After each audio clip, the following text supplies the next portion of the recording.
தொடர்ந்து அடுத்ததாக இன்னைக்கு அதிமுக பாஜக சார்ந்தும் நம்ம பேச இருக்கிறோம். தொகுதி பங்கீடு குறித்து திமுக கூட்டணியில் என்ன முடிவு வரும், யாருக்கு எவ்வளவு, அது நெருக்கடியா அப்படின்னு பார்க்கிறப்போ அதிமுக பாஜகவை பொறுத்த வரைக்கும் அங்கேயும் தொகுதி பங்கீடு துவங்கி இருக்கா அப்படின்ற ஒரு கேள்வி இருக்கிறது. அதை தான் நம்ம அடுத்ததாக பார்க்க இருக்கிறோம். அதிமுக பாஜக துவங்கியதா தொகுதி பங்கீடு, இந்த விஷயங்கள்ல அமித்ஷா எடப்பாடி பழனிசாமி அவர்கள் சந்திப்புக்கு பிறகு சேலத்தில் அதிமுக பொதுச் செயலாளர் எடப்பாடியை நயினார் நாகேந்திரன் அவர்கள் சந்திச்சு ஒரு 2 மணி நேரம் விலாவரியா பேசியிருக்கிறாரு. நயினார் நாகேந்திரன் அவர்கள் ஒரு யாத்திரையை மேற்கொள்ள இருக்கிறார் தமிழ்நாடு முழுக்க. அந்த யாத்திரைக்கு ஆதரவு தெரிவிக்கிற மாதிரி வாழ்த்து வாங்க செஞ்சிருக்கிறாருன்னு நினைக்கிறோம். ஆனால் தமிழ்நாட்டில் தேசிய ஜனநாயக கூட்டணிக்கு எடப்பாடி பழனிசாமி தான் தலைவர் அப்படிங்கிறத தெளிவா எந்த பிரச்சனை மறு வார்த்தை இல்லாமல் செகண்ட் ஒப்பீனியன் இல்லாமல் டிக்ளேர் செஞ்சிருக்கிறார் நயினார். இந்த கூற்றுக்கு பிறகு நமக்கு சில தகவல்கள் கிடைச்சிருந்தது. தகவல் என்ன அப்படிங்கிறத முன்வச்சு தான் தலைப்பு உருவாக்கியிருக்கோம். அதிமுக பாஜக துவங்கியதா தொகுதி பங்கீடு, என்ன கண்டென்ட் அப்படிங்கிறத நம்ம ஆர்டிஎக்ஸ்ல பார்க்கலாம். தமிழ்நாடு அரசியல் களத்தில் தினமும் பரபரப்பாக பேசப்படும் ஒரு கூட்டணி அதிமுக பாஜக கூட்டணி தான். அமித்ஷாவை சந்திக்க எடப்பாடி பழனிசாமி டெல்லி போனாலும், பாஜக நிர்வாகிகள் டெல்லிக்கு போனாலும் அது கூட்டணி குறித்தான நடவடிக்கையாகவே பார்க்கப்படுகிறது. அந்த வகையில் கடந்த வாரம் அமித்ஷாவை எடப்பாடி பழனிசாமி டெல்லியில் சந்தித்துவிட்டு வந்தது இந்த நிமிடம் வரை பரபரப்பு நிறைந்த ஒரு நிகழ்வாகவே நீடிக்கிறது. ஆட்சியில் பங்கு துணை முதல்வர் கோரிக்கை என பாஜக தரப்பில் பேசப்படும் என்றும் நம்பப்படுகிறது. ஆனால் இதற்கான எந்த வெளிப்படையான பேச்சுகளோ சந்திப்புகளோ இதுவரை நடக்கவில்லை. இரு கட்சிகளுக்குள் கூட்டணி என்ற ஒன்று இறுதி செய்யப்பட்டாலே குறைந்தபட்ச தொகுதிகள் எத்தனை, அதிகபட்சமாக எத்தனை தொகுதிகள் இரு கட்சிகளுக்குள்ளும் பங்கிடப்படும் என்ற குறைந்தபட்ச செயல் திட்டங்களில்தான் கூட்டணியே முடிவாகும் என்பது அரசியல் அரிச்சுவடி. தொகுதி பங்கீட்டில் 2021 மாதிரியே எடப்பாடி பழனிசாமியின் கை ஓங்குமா, 2026 டெல்லியின் வாய்ஸ் தான் எடுபடுமா என்ற கேள்விகளை மையமாக வைத்து விவாதிக்கிறது இந்த RDX. அதிமுக பாஜக தொகுதி பங்கீடு அப்படிங்கிறது ஏன் இப்பவே ஆரம்பிச்சிருச்சு? எலெக்ஷன்ஸுக்கு ஒரு 6-7 மாசம் இருக்கு. கூட்டணிகள்ல இன்னும் யாருன்னே முடிவு செய்யல. அடிப்படையில் இந்த கூட்டணியில் எப்படி ஒரு தொகுதி பங்கீடு நடக்கும்னு நமக்கு ஒரு சந்தேகம் இருக்கு. ஏன்னா 2024 தேசிய ஜனநாயக கூட்டணியில் அண்ணாமலை உருவாக்கின போது அமமுக, தேவநாதன் யாதவுடைய கட்சி, வேலூர்ல சண்முகம் அவர்களுடைய கட்சி நிறைய பேர் இருந்தாங்க. ஸோ இப்போ இவங்க எல்லாருமே தேசிய ஜனநாயக கூட்டணியில் இருந்தாங்க. இப்போ எவ்வளோ பேர் இருக்காங்க நமக்கு தெரியல. தேசிய ஜனநாயக கூட்டணி ஒரு முழு வடிவத்தை இன்னும் பெறாத சுற்றத்தில் எப்படி அதிமுகவை மட்டும் வைத்துக்கொண்டு ஒரு தொகுதி பங்கீட்டை இவர்களால் நடத்த முடியும்னு நமக்கு ஒரு கேள்வி இருக்கு. அது பாசிபிளான ஒரு கேள்வி இருக்குல்ல? கண்டிப்பாக. இப்போ வரைக்கும் சென்ற முறை அமித்ஷா வந்தப்போ ஒரு கேல்குலேஷன் சொன்னார். மொத்தமாக ஒரு 39% இருக்குது. இப்போ ஆளக்கூடிய அரசுக்கு எவ்வளோ பர்சன்டேஜ் இருக்குது அப்படின்றப்போ வித்தியாசம் ஒரு 5-6%. அப்படின்னா நம்ம எலெக்ஷனுக்குள்ளே இன்னும் ஒரு வருஷம் இருக்குது, நம்ம உழைக்கணும். அதற்கேற்ற மாதிரி இன்னும் இந்த கூட்டணியை வலுப்படுத்தணும் அப்படின்னா நம்ம ஆளும் கட்சியாக வருவதற்கான வாய்ப்புகள் இருக்குது அப்படின்ற மாதிரி தொண்டர்கள் மத்தியில் அந்த கமிட்டி மீட்டிங்கில் அவர் பேசியிருந்தார். அந்த கேல்குலேஷனே ஆனால் இப்போ என்ன ஆச்சு அப்படின்ற ஒரு கேள்வி. நீங்கள் சொன்ன மாதிரி அந்த கூட்டணியில் இன்னும் எத்தனை பேர் இருக்காங்க அப்படின்றதே நமக்கு தெரியல. வாக்கு சதவீதம் எந்த அளவுக்கு சரிஞ்சிருக்கும் அப்படின்றதும் தெரியல. இன்னும் டிடிவி இல்லை, திரு ஓபிஎஸ் அவர்கள் இல்லை, இன்னும் எத்தனை பேர் இருக்காங்க அப்படின்றது உறுதிப்படுத்தப்பட்டிருக்கா அப்படின்றதும் தெரியல. அப்படி இருக்கும் பட்சத்தில் இனி அடுத்ததாக அவங்களுடைய வியூகம் என்னவாக இருக்கலாம் அப்படின்றதா ஒரு மிகப்பெரிய கேள்வி. ஏன்னா இன்னும் குறைந்த காலங்கள் தான் இருக்குது, டிசம்பரில் தான் ஃபைனல் ஆகும். அப்படின்னாலும் கூட ஏற்கனவே அதிமுக பாஜக கூட்டணி முன்னாடி அறிவித்ததற்கு காரணம் களத்தில் தொண்டர்கள் மத்தியில் இதை செட் பண்ணி அதன் மூலமாக களத்தில் இன்னும் பணிகளை துரிதப்படுத்தி வாக்குகள் சிதறாமல் கிடைப்பதற்கான பணிகளை துரிதப்படுத்தணும் அப்படின்ற நோக்கமாக இருக்கும் அப்படின்னு சொல்லப்பட்டது. ஆனால் இப்போ நடக்கக்கூடிய விஷயங்களை வச்சு பார்க்கிறப்போ டிசம்பர் வரைக்கும் இந்த வாக்கு சதவீதம் ஏற்கனவே இருக்கக்கூடிய வாக்கு சதவீதமும் குறையாமல் இருக்குமா அப்படின்றது ஒரு கேள்வி. இதனை தாண்டி ஆளும் கட்சியாக வருவதற்கான என்ன யுக்தியை அவர்கள் கையாள போகிறார்கள் அப்படின்றதுல தான் அடுத்து நம்ம நிறைய விஷயம் பேச வேண்டியிருக்கு. இதில் ரொம்ப எளிமையாக புரிஞ்சுக்கிறதுக்கு என்னன்னா, அமித்ஷா அவர்கள் ஏன் 2026 தேர்தலுக்கு 2025 அதிமுகவோட கூட்டணி வைக்கணும்னு நினைச்சாரு அப்படிங்கிற கேள்விதான் நமக்கு இதுல ஆர்டிஎக்ஸ்ல இருக்கிற முக்கியமான கேள்வி. அதிமுக பாஜக கூட்டணி பொறுத்த வரைக்கும் வரக்கூடிய தேர்தலுக்கு அவர்கள் என்ன செய்ய போகிறார்கள், அவர்களுடைய வியூகம் என்னவாக இருக்கிறது? ஆர்டிஎக்ஸிற்கு இந்த வகையில் இன்னைக்கு இந்த விஷயத்தில் எழுந்திருக்கக்கூடிய முதல் பிரதானமான கேள்வியும் அதுவாகத்தான் இருக்கிறது. அடுத்ததா இவர்கள் என்ன செய்ய இருக்கிறார்கள், என்ன வியூகம் வச்சிருப்பாங்க அப்படின்றதா தொடர்ந்து களத்திலையும் பேசப்படக்கூடிய எழுப்பப்படக்கூடிய கேள்வியாகவும் அதுதான் இருக்கு. இடைவேளைக்கு முன்னாடி நம்ம சொன்ன மாதிரி பாஜகவினுடைய வியூகம் என்னவா இருக்கும் அப்படின்னா, ஏன் ஒரு வருஷத்துக்கு முன்னாடி எடப்பாடி பழனிசாமியை பாஜக கூட்டணின்னு லாக் பண்ணுறாங்க. இந்த லாக்குங்கிற வார்த்தையே காரணம் சொல்கிறேன். ஏன்னா திமுக கூட்டணி ஒரு ஃபார்மிடபிள் அலையன்ஸாக இருக்காங்க. அதை அசைக்க முடியாத ஒரு கூட்டணியாக இருக்குது. ஸோ அங்கிருந்து ஒரு ஆட்கள் அதிமுக வருவாங்க, அதிமுகவில் எடப்பாடி ஒரு புதிய கூட்டணியை எழுப்பிடுவாருன்னு பாஜக பயப்படலை. ஆனால் பாஜக எதிர்பாராத ட்விஸ்ட் வந்து தாவேகா உள்ள வருது. தாவேகாவுக்கான அடிப்படை வந்து பாஜகவோடு அவர்கள் போக விரும்பவில்லை, பாஜக எதிர்ப்புங்கிற புள்ளியில் நிற்கிறாங்க. திமுக எதிர்ப்பும் பாஜக எதிர்ப்புங்கிறது ஏறக்குறைய அதிமுகவாக 2014 இருந்துச்சு. மோடியா லேடியான்னு ஜெயலலிதா அவர்கள் கேட்டபோது திமுக எதிர்ப்பு பாஜக எதிர்ப்பு இந்த ரெண்டையும் ஒரு புள்ளியில் குவிச்சு அவங்க 37 தொகுதிகளை ஜெயிக்கிறாங்க. அன்புமணியும் பொன்னாரையும் தவிர மற்ற எல்லாரும் வந்து அதிமுக எம்பிக்கு. அடிப்படையில் பாஜக எதிர்ப்பு திமுக எதிர்ப்பு இந்த இரண்டுமே அதிமுகவோட கொள்கை. அதிமுக இது ரொம்ப ஸ்ட்ராங்காக போஸ்ட் 2011 ஓரளவு நல்லாவே ஒர்க் அவுட் பண்ணிட்டு இருந்தாங்க. அந்த புள்ளியில் வச்சு பார்க்குற போது எடப்பாடி பழனிசாமி ஒருவேளை தாவேகாவோடு கூட்டணி வச்சிடக்கூடாதுங்கிறதுக்காகவே அமித்ஷா அது ஒரு வருடத்திற்கு முன்பாகவே லாக் பண்றார். ஏன்னா அவருக்கு 2026 தேர்தல் அல்ல, 2029 தேர்தலில் குறைந்தபட்சமாக தென்னிந்தியாவிலிருந்து ஒரு தமிழ்நாடு வந்து 40 கொடுத்துட்டு இருக்கு காங்கிரஸுக்கு. திமுக ஜெயிக்கிறதெல்லாம் அமித்ஷாவோட பிரச்சனை. டெல்லியில் காங்கிரஸுக்கு 40 நீங்க நம்பர் ஆரம்பிக்குது. இது குறைந்தபட்சமாக உடைக்கணும்.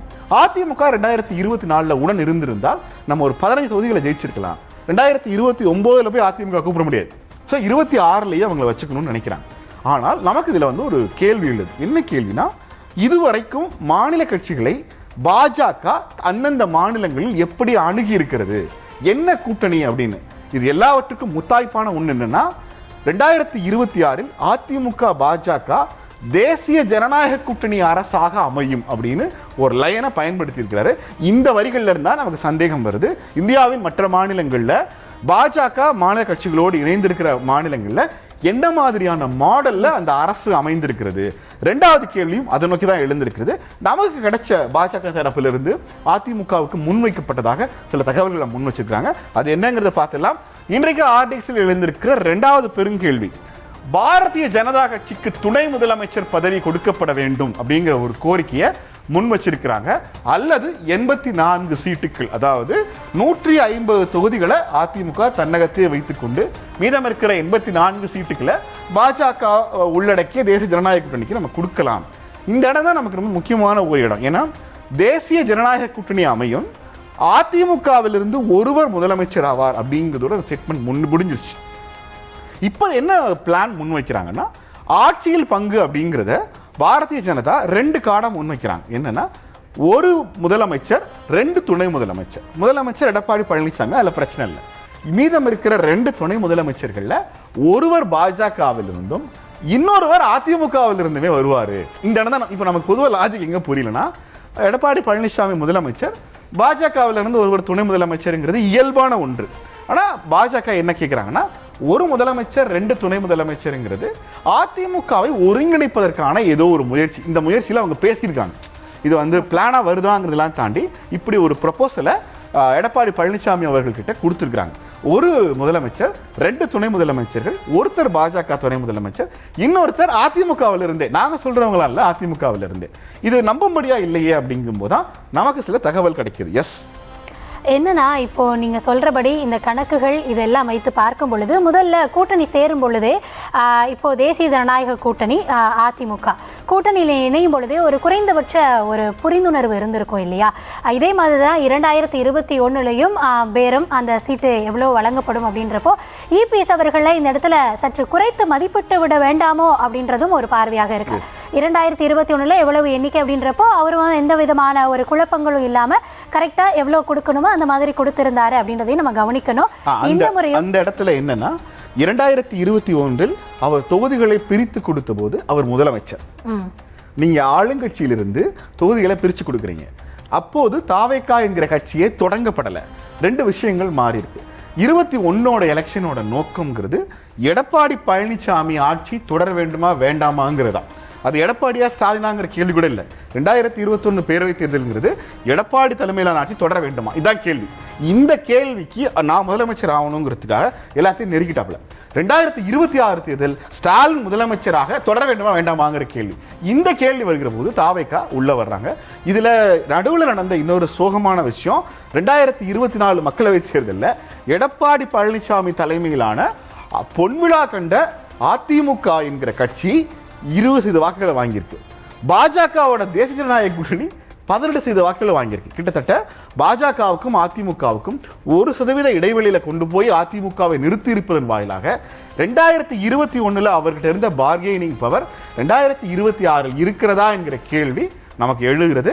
செங்கோட்டையன் மாதிரி அடுத்து எத்தனை பேர் இந்த கட்சியிலிருந்து விலக போறாங்கிறதையும் பாஜக பார்த்து கொண்டே இருக்க வேண்டும்.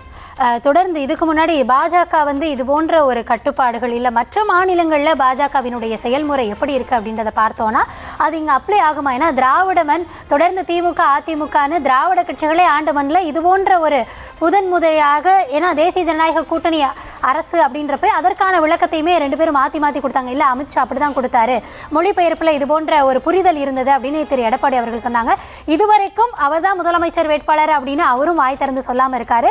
இந்த கூட்டணிக்கான விளக்கமும் இன்னும் உறுதிபட சொல்லப்படாமல் இருக்கும் பொழுது பாஜக இதுக்கு முன்னாடி மற்ற மாநிலங்களில் அவர்கள் கூட்டணியில் அங்கம் வகிக்கக்கூடிய மாநிலங்களில் எப்படியான ஒரு ஃபார்முலாவை அப்ளை பண்ணியிருக்காங்க அப்படின்னு பார்க்கும் பொழுது முதல்ல ஆந்திராவை நம்ம எடுத்துக்கிறோம்.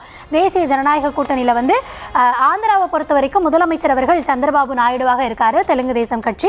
துணை முதலமைச்சர் ஜனசேனா பவன் கல்யாண், அது எல்லாருக்குமே நம்ம தெரியும். இந்த கார்டை பொறுத்த வரைக்கும் இந்த கூட்டணி வெற்றி பெற்ற போது தனிப்பெரும்பான்மை ஆக்சுவலாக சந்திரபாபு நாயுடுக்கு இருக்கு. ஆனா துணை முதலமைச்சர் பதவி கொடுக்கப்பட வேண்டும் அப்படிங்கிறது கிட்டத்தட்ட பாஜகவுக்கு ஆந்திராவில் ரோல் இல்லை.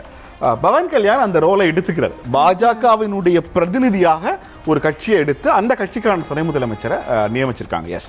அடுத்து மகாராஷ்டிராவை பார்க்கலாம். மகாராஷ்டிராவில் இந்த டாக்குமெண்ட் இந்த ப்ரொசீஜர் பெரிய லெவலில் ஒர்க் அவுட் ஆகிருக்கு. நல்லா கவனிச்சிங்கன்னா முதலமைச்சர் தேவேந்திர ஃபட்னாவிஸ், துணை முதலமைச்சர்களாக ஏற்கனவே முதலமைச்சராக இருந்த ஏக்நாத் ஷிண்டே சிவசேனாவிலிருந்து, தேசியவாத காங்கிரஸ்லேருந்து அஜித் பவார், இந்த 3 பேருடைய கூட்டு உழைப்பால் தான் மகாராஷ்டிராவில் ஆட்சிக்கு வந்தாங்க. ஏறக்குறைய தமிழ்நாட்டு மாடல்னு பாஜக கிளைம் பண்றது மகாராஷ்டிரா மாடல் தான். முதலமைச்சர் யார் பெருங்கட்சியோ அவங்க ஆபீஸ் அதிமுக தான் இங்க பெருங்கட்சி, அவங்க முதலமைச்சர். மீதம் இருக்கிற 2 துணை முதலமைச்சர்கள் யாரு அப்படிங்கிற கேள்வி நமக்கு எழுகிறது. அடுத்ததாக இதே மாதிரி இன்னும் மற்ற பிற மாநிலங்கள் பார்க்கிறப்போ நாகாலாந்து நம்ம பார்க்க வேண்டியதாக இருக்கிறது. நாகாலாந்து பொறுத்த வரைக்கும் முதலமைச்சராக நைபியூ ரியோ இருக்காரு, நாகாலாந்து மக்கள் முன்னணியில இருந்து. துணை முதலமைச்சர் அப்படின்னு பார்க்குறப்போ எத்துங்கோ பாட்டன் பாஜகவில் இருந்தும் டிஆர் ஜெலியாங் நாகாலாந்து மக்கள் முன்னணியில இருந்தோம்.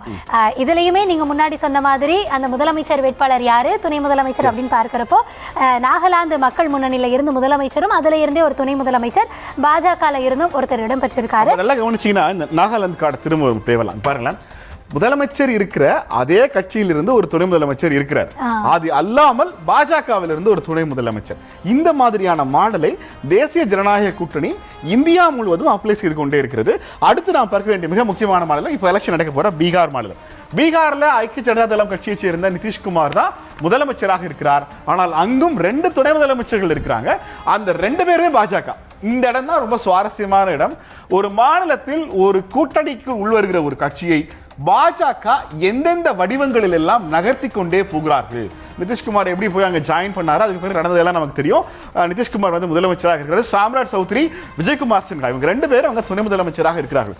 தேசிய ஜனநாயக கூட்டணி ஆட்சி அமைத்திருக்கிற மற்ற மாநிலங்களோடு மற்ற மாநில கட்சிகளோடு அமைத்திருக்கிற எல்லா மாநிலங்களிலுமே ஒரு முதலமைச்சரும் குறைந்தபட்சமாக ஒரு துணை முதலமைச்சரும் இருந்தே தேர்கிறார்கள். அந்த துணை முதலமைச்சர் பாஜக நபராகவும் இருக்கிறார் அப்படிங்கிறதா இந்த இடத்துல முக்கியமான ஒன்று. இது மட்டும் இல்லாம இன்னும் அடிஷ்னலா நம்ம உத்தரப்பிரதேசம், மத்திய பிரதேசம், ராஜஸ்தான், ஒடிசா, சத்தீஸ்கர், அருணாச்சல் பிரதேசம், இன்னும் மேகாலயா, இந்த மாநிலங்கள்லையுமே பெரும்பாலும் இப்போ நீங்கள் பார்க்குறீங்கல்ல இந்த சாட்டில் பார்த்தீங்கன்னா உத்தரப்பிரதேசம், மத்திய பிரதேசம், ராஜஸ்தான், ஒடிசா, சத்தீஸ்கர், அருணாச்சல் பிரதேசம், மேகாலயா, இந்த மாநிலங்கள்லையுமே பாஜகவினுடைய சார்பில் துணை முதலமைச்சர்கள் பொறுப்பில் இருக்காங்க. நம்ம 4 பேசிட்டு 4 தான் இருக்காங்கன்னு நினைச்சிடக்கூடாதுல, இந்த ஸ்டேட்லையுமே கிட்டத்தட்ட தேசிய ஜனநாயக கூட்டணி வெற்றி பெற்று ஆட்சி அமைக்கிற எல்லா மாநிலங்களிலும் முதலமைச்சரை போலவே துணை முதலமைச்சரும் பதவி ஏற்கிறார். இந்த துணை முதலமைச்சர் எய்தர் அந்த பாஜகவில் இருந்தோ அல்லது அந்த எந்த மாநில கட்சி பெரிய கட்சியோ அதுல இருந்து வருவாரு. நாகாலாந்துல எல்லாம் ஜெயிக்கிற மாநில கட்சியில இருந்து 2 துணை முதலமைச்சர்கள். இந்த பேட்டர்னை தேசிய ஜனநாயக இந்த பேட்டர்னை தான் அமித்ஷா தேசிய ஜனநாயக கூட்டணி அரசு அமையும்னு சொல்றாரு. இந்த இடத்துல ஏன் தமிழ்நாட்டுக்கு அமைச்சரவையில் பாஜக பங்கேற்க வேண்டும்ங்கிற ஒரு கேள்வி வருதுன்னா, பாஜக இயல்பாக தனது எலக்டோரல் மெக்கானிசம்னு சொல்லப்படுகிற அவங்களுடைய தேர்தல் உத்திகளால் வெற்றியை பெற முடியாத போது அதிகாரத்தில் செய்ய போகிற மாற்றம் நீங்கள் நல்லா யோசிச்சு பாருங்க. மதுரை திருப்பரங்குன்றத்தில் ஒரு முருகர் மாநாடு நடந்துச்சு. இந்த மாநாடு நடக்கிற போது தமிழ்நாட்டில் திமுக ஆட்சியில் இருக்கிறது. ஒருவேளை அதிமுக ஆட்சியிலிருந்து ஒரு பாஜக துணை முதலமைச்சரும் இருந்திருந்தால் அந்த முருகன் மாநாடு எப்படி நடந்திருக்கும்? அடிப்படையில் அவங்க செயல்படுத்த நினைக்கிற ஒன்றை தமிழ்நாட்டில் செயல்படுத்துறாங்க. ஆனால் அது அவர்கள் எதிர்பார்த்த அளவுக்கு நகராமல் இருப்பதற்கான காரணம் அதிகாரம் கையில் இல்லை. அவங்களுக்கு 2 ஆப்ஷன் தான் இருக்கு. மக்களவை தேர்தலில் நல்ல எம்பிக்கள் வேணும்னா வலுவான வாக்கு வங்கி வைத்திருக்கிற அதிமுக பக்கத்தில் இருக்கணும். தமிழ்நாட்டை கேப்சர் பண்ணணும்னா அதிமுக அதிகாரத்தில் நாமையும் கூட இருக்கணும். ஏறக்குறைய இந்த இடத்துக்கு அவங்க வந்துட்டாங்க. ஆனால் இந்த டிமாண்டுக்கு 2 துணை முதலமைச்சர்கள் அப்படிங்கிற டிமாண்டுக்கு எடப்பாடி பழனிசாமி ஒத்துக்கொள்வாரா அப்படிங்கிறதா $1 மில்லியன் கேள்வி. எஸ், இதில் வந்து அதிமுகவிற்கான 2வது பெருங்கல்வியாகவே நம்ம பார்க்கிறது வந்து இந்த துணை முதல்வர் அல்லது 84 சீட்டுகள் இபிஎஸ்ஸிடம் பாஜக டீல் அப்படின்ற மாதிரியான ஒரு பெரும் கேள்வி நமக்கு எழுந்திருக்கிறது. முக்கியமான ஒன்று, நான் தலைமை எடுத்து நான் தான் எல்லாருக்கும் பிரிச்சு கொடுக்கணும். அப்பதான் அதிமுக தலைமை.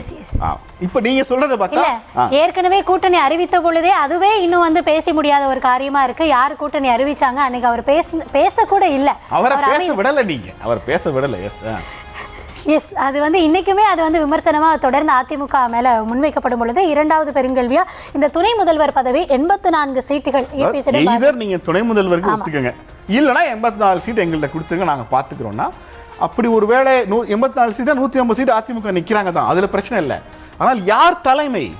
தமிழ்நாட்டில் பாஜக அந்த 234 பிரிக்கிற வேலையை பாக்குறாங்கன்னு ஒரு கால் இருக்குல்ல, அதை எடப்பாடி அனுமதிப்பாராங்கிறதா.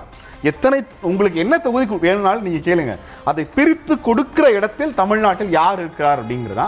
நான் இன்னொரு முறை எடப்பாடி பழனிசாமி அமித்ஷாவை சந்திக்க போனார்னா இந்த கால்குலேஷன் ஒர்க் அவுட் ஆகும் தான் நான் நம்புறேன். ஏன்னா தொகுதி பிரிக்கிறதுக்காக எடப்பாடி ஒவ்வொரு முறையும் டெல்லி செல்கிற போது அதிமுகவின் தலைமையகம் அங்கே இருக்கிற மாதிரி தேஜகவோட தலைமையகம் அங்கதானே இருக்கு. இல்ல, இந்த மாதிரியான ஒரு அரசியலை தமிழகம் எப்படி எடுத்துக்கும் அப்படின்றத நீங்க பேசணும் இல்லையா? ஏன்னா தமிழகத்தை பொறுத்த வரைக்கும் இதுவரைக்கும் இருக்கக்கூடிய தொடர்ந்து திராவிட கட்சிகள் சொல்லக்கூடியது மத்தியில கூட்டாட்சி, மாநிலத்துல சுய ஆட்சி அப்படின்ற ஒரு கோஷம் தான். அதன் அடிப்படையில் உருவானதுதான் அதிமுகவும் கூட. அப்படி இருக்கக்கூடிய ஒரு கட்சியை நீங்க வந்து துணை முதலமைச்சர் பொறுப்பு வேணும், 84 சீட்டுகள், இதெல்லாம் மக்கள் கேட்டாலே வாக்களிக்கும் நாளில் அவர்களுடைய கால்குலேஷன், அவங்க கால்குலேஷன் என்னவா இருக்கும் அப்படின்றதை நம்ம பார்க்கணும்ல. ஒட்டுமொத்தமாக கட்சிகள் என்ன வேணா தீர்மானிக்கலாம், அவர்கள் என்ன வேணுமானாலும் கூட்டணியில அவங்களுடைய தர்மம், அவங்களுடைய வாக்கு சதவிகிதம், அவங்களோட கால்குலேஷன் என்னவா இருக்கலாம். ஆனா மக்கள் என்ன நினைக்கிறாங்க, தமிழக மக்களுக்குன்னு ஒரு ஃபார்முலா இருக்கும், அவங்களுடைய கால்குலேஷனுக்குள்ளாக இதை அவங்க எப்படி டேலி பண்ணி பார்ப்பாங்க அப்படின்றத கவனத்துல கொண்டுதான் அதிமுக தலைமையுமே ஒரு முடிவெடுக்கும் அப்படின்னு நான் நினைக்கிறேன். ஏன்னா பாஜக கேட்கறது கொடுக்க வேண்டிய இடத்துல நம்ம இருக்கமா, இதை பிரிக்கிற இடத்துலயே இன்னைக்கு அதிமுக இருக்கா அப்படின்னு ஒரு கேள்வி எழுப்பும் பொழுது அந்த இடத்துல இந்த முறையும் திரு எடப்பாடி பழனிசாமி அவர்கள் சர்ச்சை நிதானித்து, ஏன்னா தலைமை தான் அப்படின்றதுல அவர் உறுதியாக இருந்தாலும் ஆளும் கட்சியாக வருகிறோம் இல்லைனாலும் அவருடைய தலைமையாக அவர் உறுதிப்படுத்துகிறாரு அப்படின்னு ஒரு வாதத்தை முன்வைக்கிறாங்களே பொதுவாக. அப்போ இந்த விஷயத்திலையும் அவர் இன்னுமே அந்த 2021 அவருடைய நடைமுறை எப்படி இருந்ததோ நம்ம இன்னுமே அவரை குறைத்து மதிப்பிட்டு விட வேண்டாம் இருக்கக்கூடிய சூழலை வைத்து அப்படின்றதான் என்னுடைய பார்வையாக இருக்கு.